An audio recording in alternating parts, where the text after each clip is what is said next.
ಸುಮಾರು 3.5 ವರ್ಷಗಳಲ್ಲಿ 7 ಹೋರಾಟ, 7ನೇ ಭಾಗ ಒಂದು ಕಾನೂನಿನಿಂದಲೇ ಸರ್ಕಾರ ಒಂದು ಗಮನ ಸೆಳೀತಕ್ಕಂಥ ಒಂದು ಹೋರಾಟ. ಭಾಗ 7ರಲ್ಲಿ 1ನೇ ಹೋರಾಟ ಇದು ಕರ್ನಾಟಕ ರಾಜ್ಯದಲ್ಲಿ ಪರಮ ಪೂಜ್ಯರಾಗಿರ್ತಕ್ಕಂಥ ಬಸವಜಯ ಮೃತ್ಯುಂಜಯ ಮಹಾಸ್ವಾಮಿಗಳು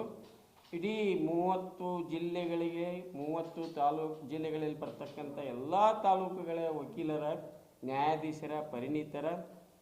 ಹಿರಿಯ ಎಲ್ಲ ವಕೀಲರ ಮುಖಾಂತರ ಸಮ್ಮೇಳನಗಳನ್ನು ಮಾಡಿ ನಾಳೆ ಬರ್ತಕ್ಕಂಥ 22ನೇ ತಾರೀಕಿನ ದಿನ ಬೆಳಗಾವಿಯಲ್ಲಿ ಬೃಹತ್ ಕಾನೂನು ಹೋರಾಟದ ಒಂದು ಹೋರಾಟವನ್ನು ಹಮ್ಮಿಕೊಂಡಿದ್ದು,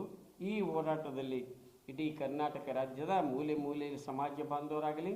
ಕಾನೂನು ಹೋರಾಟಗಾರರಾಗಲಿ, ಪರಿಣಿತರಾಗಲಿ ಈ ಒಂದು ಸಮಾಜಕ್ಕೆ ಬೆನ್ನೆಲುಬುಗಳಾಗಿ ನಿಂತು ಈ ಒಂದು ಕೊನೆಯ ಹೋರಾಟ ಇದು ಸರ್ಕಾರಕ್ಕೆ